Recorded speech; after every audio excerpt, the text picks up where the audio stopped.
Welcome home. We are WNST, AM 1570, Towson, Baltimore. We are Baltimore positive, and amidst all of the baseball, and Luke will be at the ballpark down at Camden Yards this week, as well as the big race going on this week in the Preakness. We're welcoming the summer season here. It's been nice around. People got pools out. We're going down to the beach.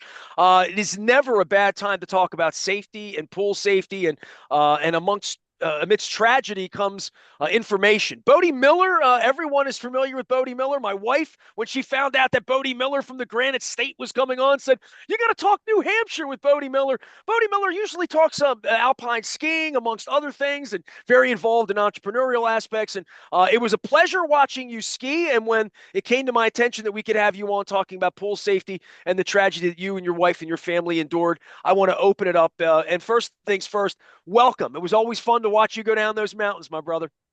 Thank you. Appreciate it.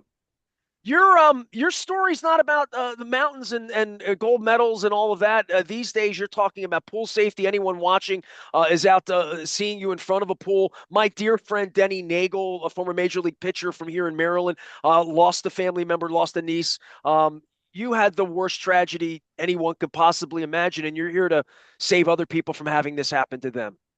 Yeah, it's not just me, obviously, as you mentioned. I have a bunch of friends who unfortunately I've met typically through this sort of club, which no one wants to be a part of. But yeah, May being Water Safety Awareness Month is an important one. Just coming into summer, as you said, you just want to kind of bring awareness to it. For me, things I didn't know prior to losing a child to drowning is sort of my driving force behind it. I just want to share information, knowledge, get people aware of what they can do and what they should know. I'm looking behind you at a pool and thinking, if you had a toddler there, that's not a safe circumstance. And I've seen pools to be more safe, and I've seen others that said, "Well, I hope they have a lifeguard here."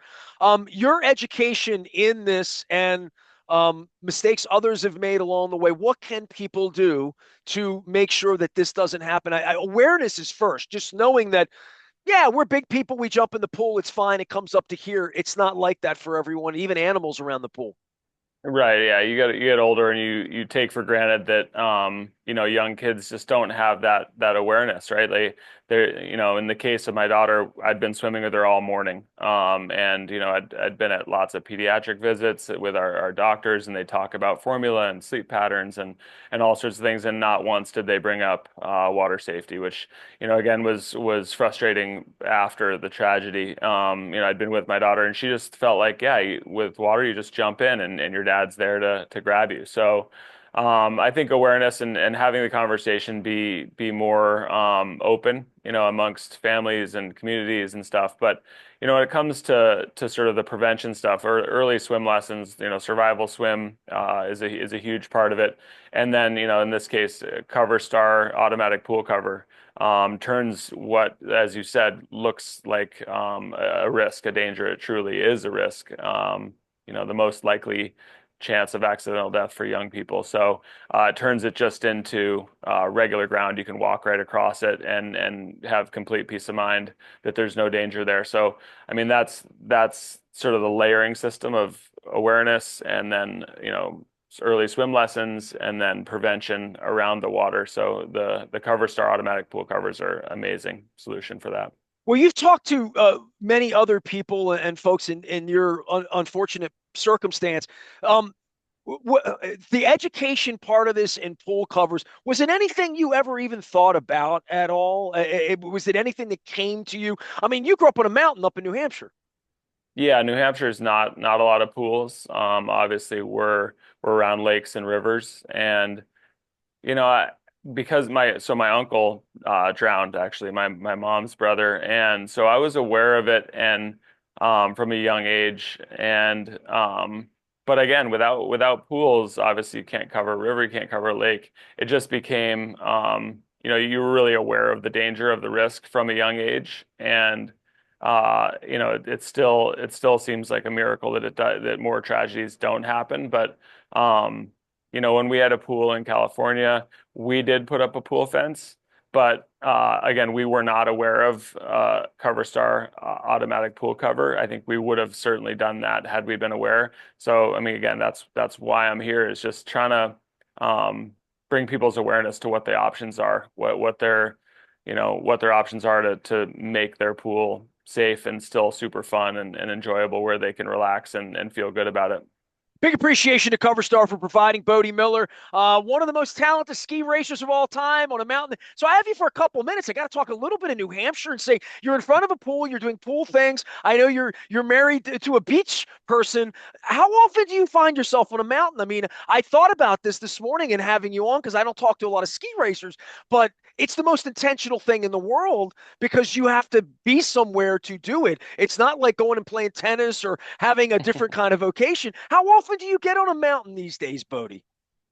Well, we were in Southern California, so I had a good hiatus from it. But the last since COVID, actually, we were in Montana first, and now we're in Utah. So we're around the mountains all the time, and I've had now probably 5 or 6 years consecutively where I'm getting 100 days on the mountain in the winter. Um, and I still love it. I go out by myself. I go out with my kids. But you're right. It is deliberate, and I'm a bit spoiled where I'm used to not having long lift lines and stuff, and that's been a bit of a shock to me. Where I can't just ski right past everybody and hop right on the lift. I gotta wait in line like a normal person now. So, And you but have I to still ski love like a it. I normal love getting person out when you're there. out there, right? Like you Yeah, can't do the stuff generally. you do. No, I can't go fast. But I'm old enough now and went fast plenty, so I enjoy just going out and being outside and it's such a great sport for families and for social aspect. I love it. What do you love the most about it all these years later? Because there's no more competition, there's no more winning thing, any of that. Now it's just the rest of your life. I have a cousin who played big time tennis, put the racket down, hasn't touched it in 20 years just because maybe didn't like it as much. But this was a hobby for you. This was a passion and a joy, like playing the guitar or something, right? Yeah, well, I think that's the advantage of skiing, right? Tennis, you need an opponent, so and there's such a competitive aspect to it.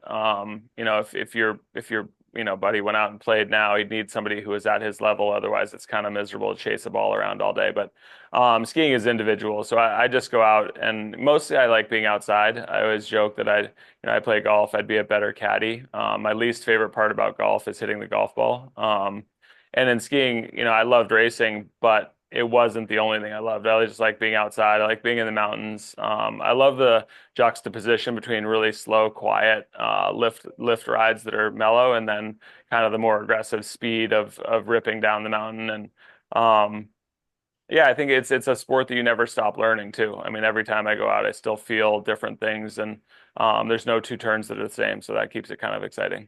What's the most beautiful mountain in the world you've been on? That's a good question. I mean, I really like Big Sky in Montana. It's just one of those, it's a standalone kind of peak and it's just really dramatic. Big cliffs and rocks and just lots of kind of unusual space. And you definitely get the sense of that you're on this massive mountain. Coming from New Hampshire, our mountains are great, but they're a little smaller. And so for me, that's an amazing spot in the U.S. Yeah, well, you look at my wife around the White Mountains up there and Mount Washington and all that stuff. New Hampshire's own Bode Miller joining us here and talking about pool safety. Reminder to everyone out there, it is pool season. We're going to be at the Y next month, and there's pools everywhere around here. Take care of the little ones out there. A parting shot for you, Bode. Last piece of advice for people in regard to pool safety. Yeah, I mean, I think, research nowadays, information's easier to find. Go to coverstar.com. They have a bunch of information really useful. And, keep in mind that even if you have an existing pool, you can make it better with a CoverStar cover. Or if you're building a pool, keep it in mind. Take care of yourself. Thanks for the window of time. Thanks for the New Hampshire love from the Granite State. Bode Miller joining us here, all a part of pool safety and summer safety. We'll continue to remind people about all this stuff. I am Nestor. We are WNST, AM 1570, Towson, Baltimore. We never stop talking Baltimore positive.